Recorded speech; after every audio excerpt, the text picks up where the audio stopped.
FDI बढ़ाएं और portfolio investment बढ़ाएं, तो ये सारा एवेन्यूज पे काम करना पड़ेगा. एक एवेन्यू से हमारा मतलब एक एंड से नहीं होगा, तो बैलेंस करना पड़ेगा हर चीज़ को. और इंपोर्ट में देखें, एक चीज़ पहले भी कितनी दफ़ा हम प्रोग्राम से बात कर चुके हैं कि इंपोर्ट पॉलिसीज 5 years की होनी चाहिए और एक्सपोर्ट पॉलिसी भी 5 years की होनी चाहिए. क्योंकि 1 साल की आप पॉलिसी बनाते हैं, फिर क्या होता है, अगर कोई मैन्युफैक्चरिंग यूनिट लग रहा है उसको इंपोर्ट करनी पड़ी, उसकी सारी फिजिबिलिटी आउट हो जाती है. 5 साल के लिए आप बता दें भाई क्या क्या अलाउ करेंगे, क्या क्या नहीं करेंगे और क्या क्या एक्सपोर्ट हो सकती है. तो इससे क्या होगा, कोई भी इंडस्ट्री लगाएगा ना, कम से कम 5 साल तो उसको सुकून होगा भाई ये सारी मेरी इनपुट कॉस्ट वैसे ही भी है. इंडस्ट्री को लगने में, उसकी तमाम चीजें प्रॉपर होने में बिल्कुल. 3-4 साल 5 साल तो लग ही जाते हैं प्रॉपर. तो पेबैक में भी टाइम लगता है, पेबैक टाइम में भी काफ़ी टाइम लगता है. अगर लगाने के बाद भी उसका पेबैक लेट हिम फिनिश. अमीन साहब, एक और चीज़ ये कि जो आपने कहा कि पॉलिसी होनी चाहिए, इसके साथ साथ हमें थोड़ा सा ये भी तो चाहिए कि हमें वैल्यू एडिशन के ऊपर काम करना पड़ेगा। वैल्यू एडिशन के ऊपर बहुत सारे काम होते हैं, लेकिन फिर भी रोना इस बात का ही रहता है कि हम कम्पिटिटिव नहीं है। ये भी अपनी तरफ से राइट हैं, क्योंकि हमारे पास जो पावर टैरिफ्स हैं वो डे बाय डे इंक्रीज़ होते हुए दिखाई दे रहे हैं। अभी गैस टैरिफ का एक इंक्रीज़ देखा गया है। एक गैस टैरिफ तो हम ये भी बोलेंगे कि इतना ज़्यादा ह्यूज इंक्रीज़ शायद वो इतना ज़्यादा डेंट ना करे जितना पावर टैरिफ ऑलरेडी कर रहा है। और दूसरा ये कि पूरे रीजन के अंदर कंपेटिटिव करने के लिए आपको क्या मेजर्स लेने चाहिए जिसके बाद आप कंपेटिटिव हो जाएं कि नहीं भाई ये अब जो है वो हमारे पास लेवल प्लेइंग फील्ड है। देखिए, मैन्युफैक्चरिंग की सबसे ज़्यादा बड़ी कॉस्ट तो इलेक्ट्रिसिटी है और गैस है।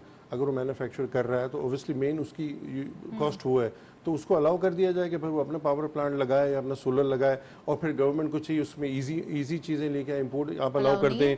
नहीं अलाउ कर दें, लेकिन उसमें जो मैकेनिज्म नहीं बना हुआ ना ऐसा कि भाई आपने कराची इलेक्ट्रिक से ली हुई अगर आपने लगाया हुआ है तो आपके पास अभी भी काफ़ी चीज़ें एम्बिग्विटी है, क्लियरेंस नहीं है। इंडस्ट्री के लिए ख़ास तौर पे आपको फ्री कर देनी चाहिए सारी, ख़ास तौर पे एक्सपोर्ट रिलेटेड जो भी अगर इंडस्ट्री है उसको जो भी अगर पावर से रिलेटेड उसकी डेफिशिएंसी है, उसको अगर अपना पावर प्लांट लगाना है, उसका सोलर में जाना है तो उन पे अलाउ करते हैं। और मशीन्स पे भी आप देख लें कि मशीन्स जो आती हैं उसकी चीज़ें आती हैं उस पर भी उनको मेरे ख्याल में इंसेंटिव देंगे। देखिए इंसेंटिव देंगे, जब तक इनपुट कॉस्ट उनकी कम नहीं होगी तो कंपेटिटिव कैसे होंगे। एक्सपोर्ट अब बढ़ानी है तो आपको इंसेंटिव तो देने पड़ेंगे, लेकिन इसमें ये भी है कि आप चेक इन बैलेंसेस भी रखें, ऐसे नहीं सबको एक साथ नहीं दे दें। देखिए एक्सपोर्ट का टारगेट भी होना चाहिए कि ये मेरा इतनी एक्सपोर्ट अगर हो रही है तो मैं इतनी करके दिखा रहा हूँ नहीं दिखा रहा हूँ, तो ये टारगेट्स के साथ आप इंसेंटिव दें। वैसे इंसेंटिव नहीं देना। अगर हम बात को थोड़ा सा इस शेप में देखें कि टेक्सटाइल सेक्टर को बहुत सारे इंसेंटिव्स दिए गए, बहुत सारे सब्सिडीज दी गई, फिर भी उनकी इनकम को सही है, they are playing well, but इतना ज़्यादा तो कोई ऐसा नहीं हुआ ना कि बहुत ही कोई ह्यूज इम्पैक्ट आ गया और हमारे बड़ा एक रेवोल्यूशनरी आपके पास नंबर्स आ गए, ऐसा तो नहीं हुआ। ये तो मिनिस्ट्री को देखना पड़ेगा ना, कॉमर्स मिनिस्ट्री को देखना पड़ेगा जिसके अंदर ये सारी चीज़ें आती कि क्या वजह है, क्यों ऐसी चीज़ें हो रही हैं। देखिए आपने टारगेट्स नहीं फिक्स किए ना, अगर आप टारगेट फिक्स करें, अगर बेनिफिट लेने हैं तो आप टारगेट्स लें, टारगेट्स मीट करें तो बेनिफिट्स लें। देखिए अगर आपने रिजर्व्स लेके आ रहे हैं, रिजर्व्स बढ़ा रहे हैं तो फिर आप मुल्क का फायदा भी कर रहे हैं, जब फायदा कर रहे हैं तो फिर आपको भी कुछ मिलना चाहिए। जो हमारी कॉमर्स टीम है और फाइनेंस टीम है, दे नो एक्चुअली कि उन्हें करना क्या है और अब उनके पास क्या टारगेट्स हैं या इश्यूज क्या हैं। लेकिन बैकलॉग्स है, पुरानी चीज़ें, वो इतनी जल्दी तो सारी चीज़ें नहीं होंगी ना। पॉलिसीज़ में चेंज करना उनके लिए है कि नहीं, क्योंकि ये तो इंटीरियम गवर्नमेंट है, तो सारी चीज़ें डिफिकल्टीज तो उनके पास बहुत सारी है। इंटीरियम गवर्नमेंट ने भी जो इनिशिएटिव्स लिए हैं उससे तो ये लगता है कि तमाम प्रॉब्लम्स जो है वो सेटल डाउन हो जाएंगे, सॉल्व हो जाएंगे। कोशिश तो कर रहे हैं। स्टॉक मार्केट के हवाले से भी बात करेंगे, लेकिन मैं अकबर साहब से पूछती चलूं। अकबर साहब आप कुछ ऐड करना चाह रहे थे? साहब की बात आगे बढ़ाते हुए जो इंडस्ट्री या मैन्युफैक्चरिंग की बात हो रही है, probably he can correct if my numbers are not right, कि टेक्सटाइल की जो इंपोर्ट है that is around for 13 to 15 billion dollars, and then they do a value addition and then they export up to 22%. Pakistan being an agricultural country, you see हमारे पास इतना potential है कि आप अपने जो प्रोडक्ट ग्रो करते हैं, फॉर एग्जांपल राइस है, दुनिया में राइस से 20,000 चीज़ें बनती हैं। I mean we just export raw material. आप कॉर्न की एग्जांपल तो बड़ा वैल्यू एडिशन हो रहा है यहाँ पर पाकिस्तान में भी। चावल में अनफॉर्चुनेटली कुछ भी नहीं है ना, अदर देन ग्रेन। अगर मैं राइस की या कॉर्न की बात करूँ, जैसे कॉर्न से आप एथेनॉल बनाते हो, मुझे तो नहीं पता कि पाकिस्तान में कोई एथेनॉल अभी कोई बना रहा है या नहीं बना रहा है। तो हम कॉर्न जो पाकिस्तान का इज़ द ओनली क्रॉप जो 2 क्रॉप्स होती हैं साल की, राइट। ये भी क्रॉप 9 मिलियन मेट्रिक टन और आप ये रॉ एक्सपोर्ट ये हम फीड पर्पस के लिए एक्सपोर्ट कर देते हैं, ठीक है, या तो हम लोकली फीड में कंज्यूम कर लेते हैं या एक्सपोर्ट कर देते हैं फॉर फीड पर्पसेस। तो हमारे पास तो रिप्लेसमेंट है ही नहीं, वैल्यू एडिशन उस सेक्टर की तरफ तो गवर्नमेंट तवज्जो ही नहीं दे रही कि जहाँ पर या जो चीज़ आपके घर में ग्रो हो रही है आप एटलीस्ट उसको तवज्जो दे दें ताकि वो एक वैल्यू एडिशन में कन्वर्ट हो सके। अब राइस में आपको राइस केक मिलते हैं, राइस कुकीज मिलती है, राइस पाकिस्तान पाउडर भी सेल होता है, राइस स्टार्च होता है, राइस स्टार्च होता है, राइस के प्रोटीन भी आई थिंक कुछ फार्मास्यूटिकल सेक्टर कुछ बना रहा है इसका। वो हैंड पिक्ड कंपनीज हैं जो पाकिस्तान में काम कर रही हैं, ठीक है। हालांकि crop size you are the top 10 producer, top 5 exporter in the world, तो आपकी वो फुटप्रिंट और प्रेजेंस है ही नहीं। अगर मैं आपके जो लोकल ग्रो है, तो आपको जो चीज़ इंपोर्ट नहीं करनी, आप कॉटन इंपोर्ट करते हैं, सॉक्स बना के, शर्ट्स बना के बेच देते हैं, ये चीज़ें आपके मुल्क में और ये आप रॉ एक्सपोर्ट किए जा रहे हो। सेसमी की मैं आपको एग्जांपल दूं, सेसमी सीड पिछले 3 सालों में जो कि तकरीबन 90,000 टन से आज अल्हम्दुलिल्लाह 3-4 सालों के अंदर Pakistan is around 3-3.5 lakh ton की production, right, and that only due to the export demand कि वो इंक्रीज हुआ है। हाँ। अब आपको पता है इसमें जो ऑयल बनता है वो $4000 पर टन बिकता है, कुकिंग ऑयल जिसमें Nobody sesame is oil. doing value addition here. ठीक कोई है। नहीं कर रहा है यहाँ हाँ, पर। वो नहीं है, मतलब मैं ये कहता हूँ हमारे कि आप पास तो देखिए बड़े ना, ऑप्शंस हैं, हम क्या इंपोर्ट पाम ऑयल कर रहे हैं, और हमारे पास हम ये नहीं देख रहे कि हमारी तवज्जो यहाँ पर जानी चाहिए कि हम सेसमी ऑयल या फिर हम देखिए, मस्टर्ड मुझे- ऑयल पे ज़्यादा ध्यान दें, या फिर आपने जिक्र किया कॉर्न, तो कॉर्न ऑयल की तरफ ज़्यादा ध्यान दें। देखिए कॉर्न ऑयल एक रफान एक कंपनी है हमारी जो मल्टीनेशनल हम नाम नहीं कंपनी लेंगे कमर्शियल कंपनीज का जी। तो उन्होंने वो कॉर्न का ऑयल करते हैं, और इसके अलावा तो आई बिलीव Import होता है। और इम्पोर्ट ही हो रहा है, या ज़्यादातर तो पाम ऑयल इम्पोर्ट होता है। कैनोला भी आता है। पंजाब गवर्नमेंट ने आई बिलीव बैक इन 2010 जब राइट इनकी गवर्नमेंट थी तो इन्होंने इनिशिएटिव लिया था सोयाबीन ग्रो करने का, जी। बट वो फिर पॉलिटिकल अनस्टेबिलिटी की नज़र हो गया तो वो प्रोजेक्ट्स ख़त्म हो गए। पाकिस्तान में of course being an agriculture country you can do wonders, that's what I believe. The focus has to be you know giving heavy subsidies for the import based industry only and not giving any attention to the agriculture sector. Probably you see it's a dilemma for the country कि हम we are unable to achieve those export targets. आप beet sugar, beet wheat, you are always number 10, number 15 top world beach producer. में भी आप value addition कर सकते हैं। जी, वो भी नहीं है हमारे पास। राइट हमें ज्वाइन किया है मैं डॉक्टर अमजद वहीद साहब ने, आप सीईओ हैं एनबीपी फंड्स के, उनको खुशामदीद कहते हैं। अस्सलाम वालेकुम sir, welcome to the show. Sir सबसे पहले ये बताइए कि stock market is doing good. अब हम देख रहे हैं कि फाइनली वो नंबर्स, वो स्पेसिफिक वैल्यूज़ सामने आ रही हैं जो काफ़ी अरसे से मिसिंग थी, और अब हम 6 इयर्स के बाद ये नंबर्स मार्केट के अंदर देख रहे हैं, वैल्यूएशन ऐसे देख रहे हैं, साथ साथ इन्वेस्टर्स पार्टिसिपेशन भी देख रहे हैं। कैसे आप ये तमाम चीज़ों को डिस्क्राइब करेंगे? जी बेसिकली थोड़ी जो इकोनॉमिक और पॉलिटिकल सिचुएशन हमारी अनसर्टेन रही और द लास्ट 5 इयर्स, इसकी वजह से स्टॉक मार्केट ने अच्छा परफॉर्म नहीं किया। अब रिसेंटली हमारा we have gone back into an IMF programme, और थोड़ा सा अभी जो हमारा टैक्स रेवेन्यू की सिचुएशन है वो अच्छा टैक्स रेवेन्यू इकट्ठा हुआ है फर्स्ट क्वार्टर में, और फिर इसके अलावा अभी लग रहा है कि जो इन्फ्लेशन है वो थोड़ी पीक कर गई और यहाँ से इन्फ्लेशन कम होगी थोड़ी। तो जब इन्फ्लेशन कम होती है तो फिर इंटरेस्ट रेट भी साथ स्टेट बैंक कम कर देता है, और इंटरेस्ट रेट जब कम होते हैं तो उससे कंपनीज की प्रॉफिटेबिलिटी बेहतर हो जाती है, तो स्टॉक मार्केट जनरली ऊपर को जाती है। तो आई थिंक ये जो सिनेरियो है इसकी वजह से we are seeing upside in the stock market. फिर फॉरेन इन्वेस्टर्स जिन्होंने बेचना था माल पिछले 5 साल काफी बेच के, और अभी इतनी होल्डिंग नहीं है फॉरेन शेयर होल्डर्स की, तो अब जब लोकल बाइंग आती है तो उससे फिर स्टॉक मार्केट ऊपर जाती है। Foreigners are buying in the market, आप समझते हैं अब फॉरेनर्स के लिए वो लेवल प्लेइंग फील्ड है, या फिर वो ऑप्शंस मौजूद हैं जो काफ़ी अरसे से वो भी मिस कर रहे थे और अब उनको ये कॉन्फिडेंस, ये ट्रस्ट लेवल्स मिल रहे हैं? नहीं जी, मैंने ये नहीं कहा, मैंने कहा कि फॉरेनर्स पहले बेच रहे थे माल पिछले 5 साल। बिल्कुल 5 साल बेच रहे थे, लेकिन 6 साल बाद वो वापस भी तो आए ना। नहीं, वापस नहीं आए, कोई सिग्निफिकेंट फॉरेन बाइंग नहीं आई है।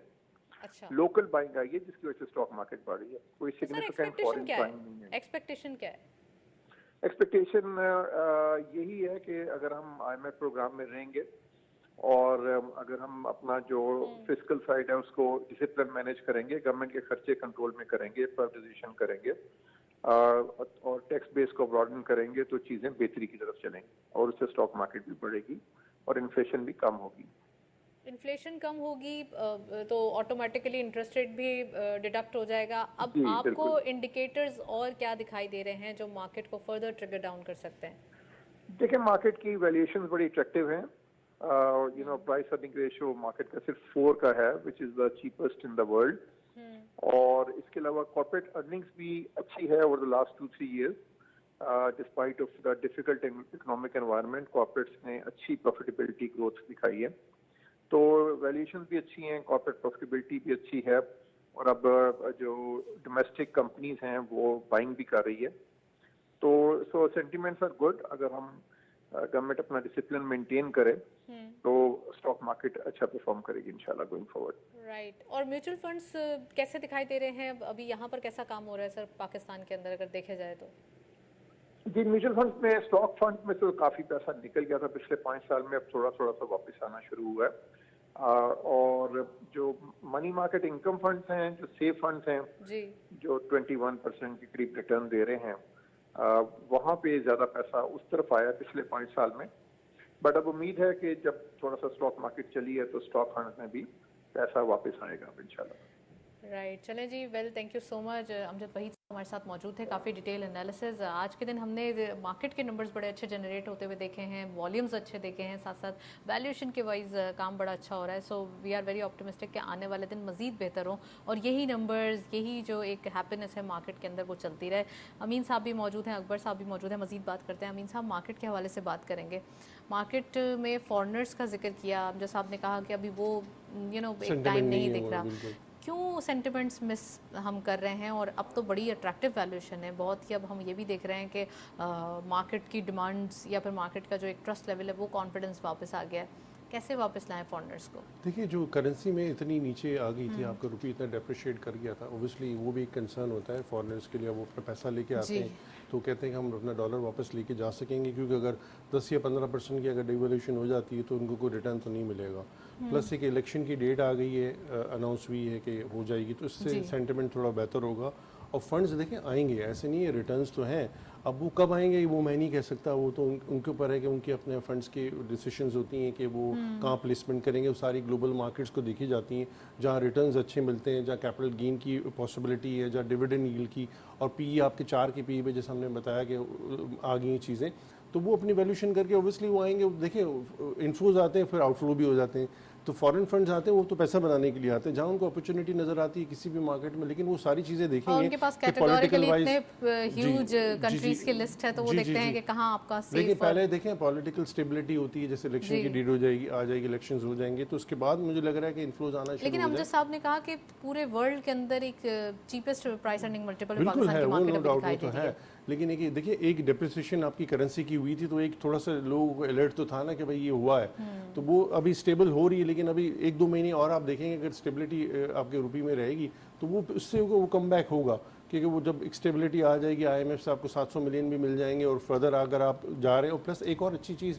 जो फाइनेंस मिनिस्टर ने बड़ी बात की है कि जो स्टॉक मार्केट में लोग आके कंपनी में पैसा रेज करें और यहाँ से पैसा रेज करें, क्योंकि वो आसान तरीका है। और मैं तो इवन नहीं कहूँगा कि लिस्टेड और नॉन लिस्टेड में अगर आपने टैक्सेशन में बेनिफिट दे दें, जो लिस्टेड कंपनीज है उनका टैक्सेशन कम होना चाहिए और नॉन लिस्टेड का ज़्यादा होना चाहिए। और एक थ्रेशोल्ड, जी, और एक थ्रेशोल्ड ये कि थ्रेशोल्ड आप बना दें कि अगर एक कंपनी का ये साइज हो जाता है तो उसके लिए मैंडेटरी हो कि स्टॉक मार्केट में वो लिस्ट कराए, अदरवाइज वो क्यों लिस्ट करवाएगा। बहुत सारी कंपनीज है इस तरीके से, तो हमारे पास बहुत सारी लिस्टेड कंपनीज की क्यों आ जाएगी। अभी इंटरेस्ट रेट है 22% पे, अगर बैंक से जाकर बोरो करके एक्सपेंशन करेंगे आप स्टॉक मार्केट से पैसा आसानी से आपको चीप मिल जाएगा। वो तो बिल्कुल अच्छी बात है उनकी कि यहाँ से पैसा आप रेस करें, इससे कैपिटल मार्केट में भी डेप्थ आएगी। देखिए, नए IPOs आते हैं तो क्या होता है, लोग IPOs पे जाते हैं, नया ब्लड मार्केट में आता है। जब IPOs आते हैं तो लोग IPOs पे जाते हैं क्योंकि वो कंसिडर करते हैं ज़्यादा सेफ है। ट्रेडिंग पे लोग नहीं जाते, उनको लग रहा है कि अच्छी कंपनी वो लिस्ट होने जा रही है तो उसके हम शेयर्स सब्सक्राइब कर लें, तो इससे क्या होता है, नई इन्वेस्टमेंट्स भी आती है, नया ब्लड भी आता है। तो आई थिंक ये अच्छी बात है, अगर ये इस पे काम हो रहा है, उन्होंने कहा है कि चीज़ें हो रही हैं, ये हो जाए तो मेरे ख्याल में बड़ी ज़बरदस्त चीज़ हो जाएगी, मार्केट में जो लिस्टेड कंपनीज की तादाद भी बढ़ जाएगी। अच्छा, म्यूचुअल के हवाले से पूछूंगी, म्यूचुअल फंड्स का इन्होंने जिक्र किया कि अच्छा काम हो रहा है, पहले तो बड़ा अमाउंट जो है वो निकल रहा था, लेकिन अब ये है कि वापस एक जनरेट हो रहा है। अब आपको क्या लग रहा है, कौन सा इन्वेस्टर है जो ज़्यादा पार्टिसिपेट कर रहा है? पहले तो लोग रियल इस्टेट में चले जाते थे, ज़्यादा एक सेफ सिक्योर सोचते थे कि यहाँ पे मनी पार्क कर दिया जाए। देखिए, यहाँ पे देखिए, अगर आप पूरा मिक्स देखें कि कंपनीज भी इन्वेस्टमेंट करती हैं, इंश्योरेंस कंपनी का भी पैसा लगा हुआ है, म्यूचुअल फंड का भी लगा हुआ है, इंडिविजुअल ब्रोकर्स का भी लगा हुआ है, क्लाइंट्स का भी लगा हुआ है, क्योंकि नेशनल क्लीन से जो सेटलमेंट की शीट आ रही है उसमें सारी चीज़ें हमें पता चल जाती हैं कि क्या क्या इन्वेस्टमेंट कौन कौन सी जगह से आ रही है। तो ये अच्छी बात है। लेकिन उन्होंने कहा अभी भी जैसे 21% में अगर मनी मार्केट में आपको मिल रहा है, जब ये देखिए रेट कम होगा ना तब फ्लो ज़्यादा होगा। अभी तो ऑब्वियसली आपको रिटर्न्स मिल रहे हैं, जब इंटरेस्ट रेट अगर आपका कट हो जाता है तो फिर आप देखेंगे बहुत ज़्यादा आपके क्वांटम इन्वेस्टमेंट जो है ना यहाँ डाइवर्ट होगा। अभी तो आपको 21% मिल रहा है, तो 21% तो बैठे बैठे मिल रहा है, उस पर कुछ भी नहीं करना वो पड़ रहा यही है फिक्स्ड डिपॉजिट की तरफ जी लोग चले बिल्कुल, जाते वहाँ हैं। से आएगा फंड, लेकिन वही वाली बात है जब ट्रिगर करेंगे, जब रेट आपका कम होगा।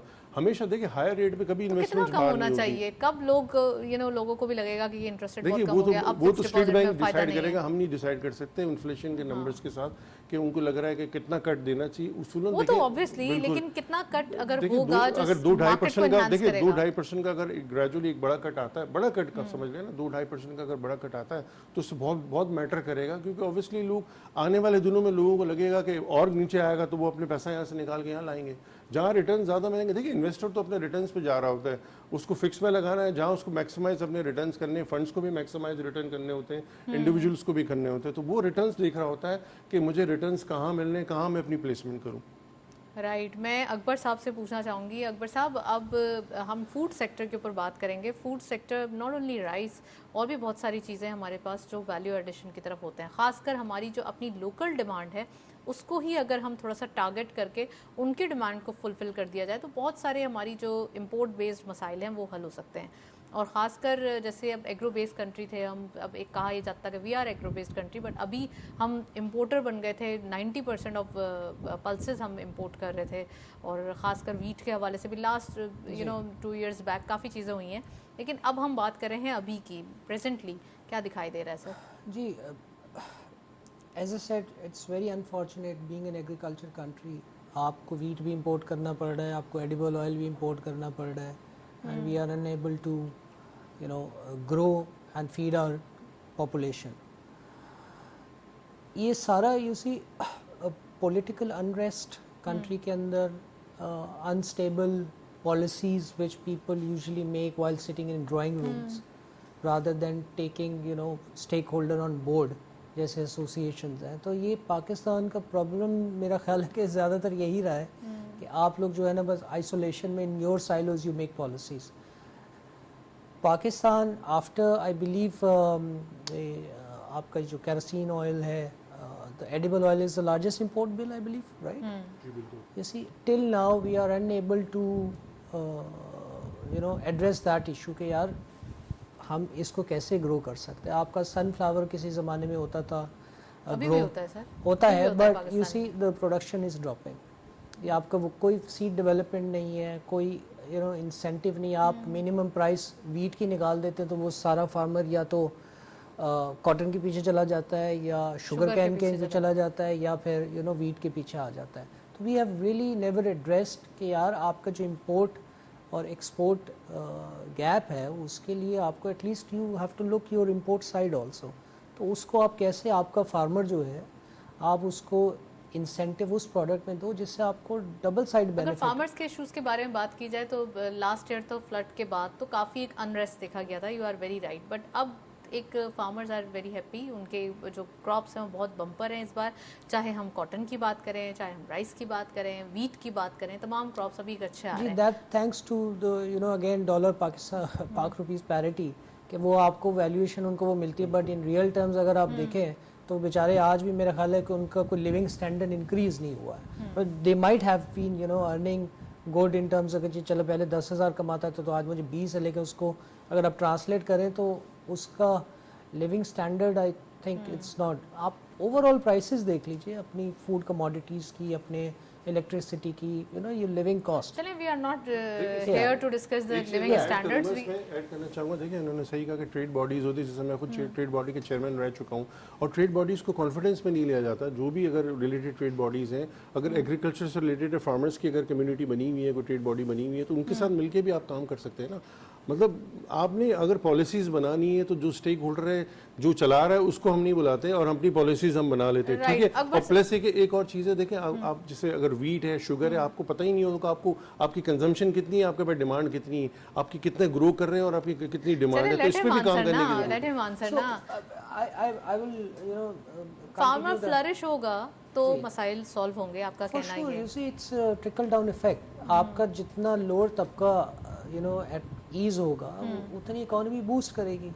प्रॉब्लम ये है कि यहाँ पे कौन क्या कर रहा है किसी को नहीं पता। आपका जो क्रॉप डेटा है हमारे पास, अनफॉर्चुनेटली डेटा भी एक्यूरेट नहीं है। नहीं सर, SIFC के बाद यही कोशिश की जा रही है कि अब एग्रीकल्चर पॉइंट ऑफ व्यू से और तमाम जो सेक्टर्स खासकर इसमें रखे गए हैं, जिसमें लाइव स्टॉक भी है, माइनिंग मिनरल्स है, जो सेक्टर्स जिनको काफ़ी नीड थी, अब उस हिसाब से पाकिस्तान के लिए SIFC एक ब्लेसिंग बन के आई है। और मैं समझती हूँ कि अब SIFC के थ्रू अगर ये तमाम चीज़ें जो कि एग्रीकल्चर के अंदर एक कैलकुलेशन है, कितनी चीज़ें रिक्वायर्ड हैं, क्या हमारे पास R&D नहीं है, वो भी जो है वो टैकल इफ दैट्स ट्रू, और अगर again you see regulatory and policies, अगर गवर्नमेंट इंटरवीन ना करे और रेगुलेट करे विद द पॉलिसीज जो आप एसोसिएशन को ऑन बोर्ड लेके बनाए, फिर तो शायद थिंग्स माइट वर्क आउट।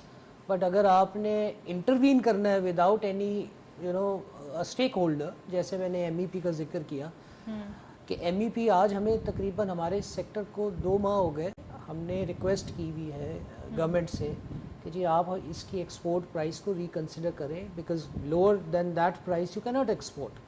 अच्छा, वो इन्होंने अपने किसी फार्मूला से यू नो प्राइस डराइव कर ली और आज सारा ऑर्डर जो है वो नेबर कंट्रीज को जा रहा है। इसको भी एड्रेस करना पड़ेगा और चीज़ों कमिंग को बैक टू योर कंसर्न कि जी अगर पॉलिसीज और रेगुलेशन और आपका डेटा कलेक्शन इज करेक्ट, तो then you can make a good decision. अगर आपके पास नंबर ही अगर आपके पास नंबर ही करेक्ट नहीं है, तो what kind of decision you can make. So I believe data collection is very important. आपके पास क्रॉप साइज कितना आपका बना, ग्रो हुआ, कितना आपकी लोकल कंजम्पशन है, कितना आप एक्सपोर्ट करोगे और कितना कैरी फॉरवर्ड करोगे।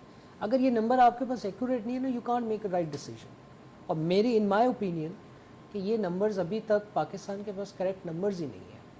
एग्जैक्टली इसके ऊपर काम होना चाहिए। You are completely right. अब अकबर साहब ये भी बताइए ना कि वैल्यू एडिशन, आपने कहा कि सेसमी की एक्सपोर्ट जो है वो बढ़ती हुई दिखाई दे रही है। सिंस 3 इयर्स आप उसके अंदर एक अच्छा मार्जिनली इजाफा देख रहे हैं। अब आपको क्या लगता है कौन से कंट्रीज़ हैं दैट वी आर टारगेटिंग कि हमें इन कंट्रीज़ को देना है ये प्रोडक्ट, इन कंट्रीज़ को हमने ये टारगेट करना है? By far China is the largest importer of food and it is going to remain the largest importer, be it sesame seed, be it edible oils, be it rice. So they are just consuming the sesame seeds, or they consume and they do value addition also.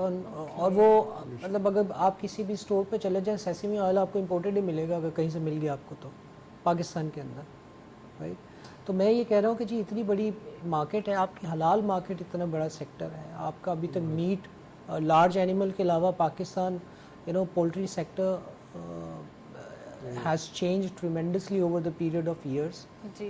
तो हम लोग अभी तक अपना ना fisheries की export पे कोई 500 मिलियन से ज़्यादा आई थिंक फिशरीज की एक्सपोर्ट नहीं है पाकिस्तान की। ब्लू इकोनॉमी नहीं जनरेट कर सके हम ज़्यादा। आपका जहाँ आप वैल्यू एडिशन कर सकते हैं वहाँ पे आपका फोकस नहीं है with regards to the policy. नहीं, तो उसके लिए हमें एक मार्केट भी चाहिए ना, हमें पता होना चाहिए ये डिमांड है, एक्चुअली हम इससे ये करेंगे तो हमें फौरी तौर पे फ़ायदा मिल जाएगा। ये नहीं हो ना कि आपकी मनी डंप हो जाए और फिर आपको बाद में एहसास हो कि देखिए मैंने बताया ना कि जैसे कन्फेक्शनरी है, आप नीदरलैंड की एग्जांपल ले लें। Netherland being the very small country, I think it is top 10 food exporter in the world overall processed value added food में, ठीक है। आप अपना रॉ मटेरियल उनको भेजते हैं, वो वैल्यू एडेड करते हैं, वो यू नो बाद में एक्सपोर्ट हो जाता है। Same is the case with China. Market की जो आपने बात की है, हमारा free trade agreements for example China, Malaysia, Turkey के साथ हुआ है, लेकिन उसमें भी अनफॉर्चुनेटली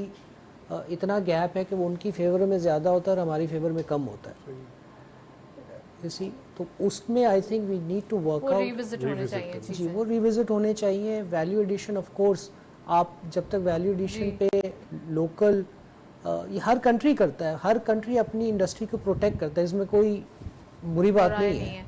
राइट। मैं अमीन साहब से पूछना चाहूँगी, अमीन साहब आप क्या इसमें ऐड ऑन करना चाह रहे थे? एक तो वो भी बताइए, दूसरा ये कि वैल्यू एडिशन के ऊपर काम होता है, बहुत सारे लोग कर भी रहे हैं, बहुत सारे लोग ऐसा काम कर रहे हैं जो अभी तक पाकिस्तान में नहीं हुआ था। एक्सट्रैक्ट्स वाला इन्होंने जो स्टार्ट में जिक्र किया था कि एक्सट्रैक्ट्स पता नहीं कोई निकाह है भी या नहीं है, बहुत सारे काम हो रहे हैं। आपको क्या लगता है कि अभी कम हो रहे हैं, इसके ऊपर और तवज्जो देनी चाहिए, या गवर्नमेंट इसको थोड़ा सा पॉलिसीज़ के हवाले से फ्लेक्सिबल करे तो फिर आगे काम अच्छा देखिए उसकी पॉलिसीज़ भी बनाना चाहिए और उस पर थोड़ा सा फोकस भी होना चाहिए। उन्होंने कहा कि फोकस नहीं है, और प्लस देखिए उसका एक एंड रिजल्ट है कॉर्पोरेट फार्मिंग। जब तक कॉर्पोरेट फार्मिंग आप नहीं करेंगे, देखिए फार्मर अगर कुछ चीज़ें लगाता है वो उसको उसी टाइम पे उसको ख़त्म करनी पड़ती है, उसके पास रखने की जगह नहीं होती, स्टोरेज नहीं होती, तो वो मजबूर होता है। तो कॉर्पोरेट फार्मिंग जब तक इस मुल्क में नहीं लाएंगे ना, अब वो लाएंगे तो उससे क्या होगा, मिडलमैन जो आपको जो प्रॉफिट ले जाता है और कंज्यूमर को इतनी महंगी चीज़ें मिलती है वो कट जाएगा। कॉर्पोरेट फार्मिंग होगी, वो अपने स्टोर्स पे बेचेंगे ये कमोडिटीज़ को ला के। वो क्या होता है, अब वो आता है, फार्मर लेता है, वो आड़ती लेता है, वो अपने पैसे प्रॉफिट ऐड करता है और कंज्यूमर को महंगा माल मिल रहा होता है।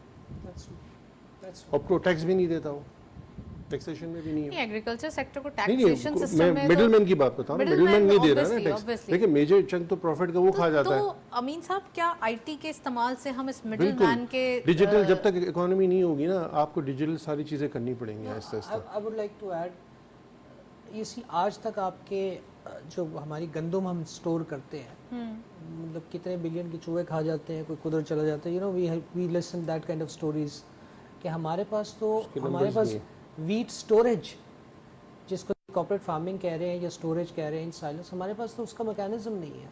I mean we are right, इसके ऊपर काम होना चाहिए। अमीन साहब, एक और चीज़ इसमें भी ऐड कीजिए कि इन्होंने कहा कि स्टोरेज हाउसेज या हमारे पास कोल्ड स्टोरेजेस बनने चाहिए, जैसे तो सारी आप बना देंगे, उनको मॉनिटर भी तो कर लें, उसमें जो चीजें पड़ी हुई वो हैं, एग्जिस्ट करती नहीं, पब्लिक प्राइवेट पार्टनरशिप से करें आप उसको। गवर्नमेंट में हर चीज गवर्नमेंट को ना बोले ना, हमारी भी कुछ ड्यूटी है। मैं तो यही कहता हूँ ना, गवर्नमेंट का सारा काम नहीं है। गवर्नमेंट को चाहिए कि प्राइवेट सेक्टर, यहाँ बिजनेस कम्युनिटी इतनी बैठी हुई है, आप कहते हैं बाहर से लोगों को बुलाएं, इनको तो पहले इस्तेमाल करें। हमारे इतने बड़े बड़े ग्रुप्स हैं स्टॉक एक्सचेंज में, आप देख लें कितने बड़े ग्रुप्स लिस्टेड हैं, आप उनको इन्वॉल्व करें। SECP रेगुलेटर है मार्केट की, स्टॉक मार्केट कैसी रेगुलेटेड है? बिल्कुल सही है, देखिए बिल्कुल सही है। तो क्या हम सबसे ज्यादा रिफॉर्म्स यहाँ पे रेगुलेटेड बॉडीज को नहीं बना सकते कि मैं यही तो कह रहा हूँ, रेगुलेटेड बॉडीज बनेंगी, उनमें प्राइवेट सेक्टर बिजनेसमैन बैठेगा, खाली गवर्नमेंट नहीं बैठेगी। जैसे हमारे बोर्ड में SSCP के, हमारे स्टॉक एक्सचेंज के बोर्ड में SSCP का बंदा बैठा हुआ होता है, थर्ड पार्टी बंदा बैठा हुआ होता है डिफरेंट सेक्टर से, वो आके देख रहा होता है कि काम सही होने चाहिए। हर सेक्टर की जितनी भी बॉडीज आप बनाते हैं ना गवर्नमेंट की, हर एक में प्राइवेट सेक्टर को आप डालें, क्योंकि देखिए प्राइवेट सेक्टर होगा तो अकाउंटेबिलिटी होगी। अगर आप कह रहे हैं कि 100% गवर्नमेंट के बंदे बैठे हुए होंगे तो अकाउंटेबिलिटी कैसे होगी? हर सेक्टर में हम यही चाह रहे हैं कि रेगुलेटेड बॉडी हो और वो ऐसा रेगुलेटर हो जो कि सही से रेगुलेट करे, ट्रांसपेरेंसी हो। ट्रांसपेरेंसी जब होगी, प्राइवेट सेक्टर भी उसमें इन्वॉल्व होगा। 40% आप उसमें प्राइवेट सेक्टर को बिठाएं, लेकिन 49% बिठा दें सर। मैं तो कह रहा हूं चलिए 40% से शुरू करें, 49 बाद में करिएगा। गवर्नमेंट से आई बिलीव, देखिए पाकिस्तानी बिजनेस में अल्हम्दुलिल्लाह इतनी स्ट्रेंथ है, गवर्नमेंट से दो चीज़ें चाहिए उनको। एक तो बिला वजह की इंटरवेंशन नहीं चाहिए, बीच में आप इंटरव्यू करें FBR वगैरह, यानी कि जो भी ऐसे। दूसरा सिक्योरिटी, दूसरा आपकी जो सिक्योरिटी है, मतलब एक बंदा जाके अरबों रुपए का कोई प्रोजेक्ट किसी जगह लगाना चाहे और उसको बाद में पता चले कि वो बंदे के साथ पता नहीं क्या हो गया या उसकी इन्वेस्टमेंट के साथ क्या हो गया, यू नो, जब तक गवर्नमेंट इन चीज़ों को इंश्योर नहीं करेगी, इन्वेस्टमेंट मतलब बाहर का तो बंदा। देखिए इसकी मिसाल है, इसकी मिसाल आप देख लें, इसकी मिसाल है SIFC है, प्लस आप देखें स्मगलिंग रुक गई है, आपकी करेंसी स्टेबल हो गई, क्यों? तो इंटरवेंशन होगी ना गवर्नमेंट की, इंटीरियम गवर्नमेंट ने काम किया ना, तो उसको डिलीवर किया तो उसका रिजल्ट आया। आई would say that is more of the regulatory part कि जी इन्होंने अपनी बॉर्डर सिक्योरिटी को कंट्रोल किया है, ठीक है, they have done nothing other than this के यार इन्होंने अपना इश्यूज को थोड़ा सा सेटल डाउन किया है, ठीक है। तो जो सिक्योरिटी का मैं बात कर रहा था कि अगर आप क्रॉस बॉर्डर स्मगलिंग को रोकते हैं तो दैट्स अ पार्ट सिक्योरिटी का। तो अगर आपने वो कंट्रोल किया, बहुत सारी चीज़ें ऑटोमेटिकली बेहतरी की तरफ जा सकती है। अमीन साहब, एक और चीज़ ये कि आपने कहा जो भी है, जो गवर्नमेंट से डिमांड है वो फ्लेक्सिबल इन्वायरमेंट देते हैं, वो थोड़ा सा एक लोगों को कंड्यूसिव इन्वायरमेंट देते हैं ताकि आराम से वो बिजनेसेस कर सके। SIFC के अंदर आपको 1 विंडो ऑपरेशन मिलता है, आप जब बिजनेस स्टार्ट करने जाते हैं आपको अप्रूवल्स के लिए धक्के नहीं खाने पड़ते, आपको महीनों ख्वार नहीं होना पड़ेगा। आपको एक एपेक्स बॉडी है, एक पावरफुल बॉडी है जिसके अंदर तमाम जो अथॉरिटीज़ मौजूद हैं, आपको तमाम चीज़ों की अप्रूवल फौरन मिलेगी। इसके बारे में प्लीज़ बताइए। बहुत ज़बरदस्त इनिशिएटिव है और मैं कहूँगा इसमें आर्मी चीफ को क्रेडिट जाता है, पूरी टीम को क्रेडिट जाता है। देखिए वही वाली बात है, अगर बिजनेसमैन आएगा और उसको फौरन अप्रूवल मिल जाएगी, जो फ्रस्ट्रेशन होती है ना बंदे की कि भाई मैं आऊँगा और मैं 10 जगह जाऊँगा, तो वो वैसे ही भाग जाता है। अगर आपने 1 विंडो ऑपरेशन दिया है तो देखिए इससे आपके पास इन्फ्लोज भी आएंगे, पोर्टफोलियो इन्वेस्टमेंट तो आती है स्टॉक एक्सचेंज में, आपके पास FDI आएगी। देखिए FDI जो आती है ना वो रहती है यहाँ पे, पोर्टफोलियो तो चले जाती है, तो FDI आएगी तो आपके डिफरेंट सेक्टर्स में आएगी। देखिए एग्रीकल्चर में आएगी, माइनिंग में आएगी, देखिए ना कितनी चीज़ें हैं अगर हम चाहें तो। लेकिन वही वाली बात है, there is a will there is a way. There is a will, there is a way. Definitely ये होगा ज़रूर. Thank you so much. अमीन यूसुफ साहब हमारे साथ मौजूद थे. अकबर साहब आपका भी बहुत बहुत शुक्रिया आज तशरीफ लाए. आज के दिन हमने डिटेल डिस्कशन की फूड सेक्टर के हवाले से, खासकर वैल्यू एडिशन के हवाले से. जो वसाइल हमारे पास मौजूद हैं उन्हीं को सिर्फ यूटिलाइज़ कर लिया जाए, उन्हीं से कुछ फ़ायदा ले लिया जाए. बहुत सारे बेनिफिट्स हम उससे ले सकते हैं. बट थोड़ा सा एक ज़रूरत है इस बात की कि जल्दी से काम हो जाए. SIFC के थ्रू एक उम्मीद है, एक खुशाइन ये चीज़ बनी है कि ये एपेक्स बॉडी के थ्रू तमाम अप्रूवल्स भी लाइन अप हो रही हैं और हमारे पास ये अथॉरिटी मौजूद है कि अब जल्दी से जो है हमारे NOCs वगैरह आ जाते हैं. तो ये एक बिजनेसेस के लिए बहुत अच्छी चीज़ है. That's it. इसी नोट पर प्रोग्राम को वाइंड अप करेंगे. इजाज़त दीजिए. अल्लाह हाफ़िज़. Thank you.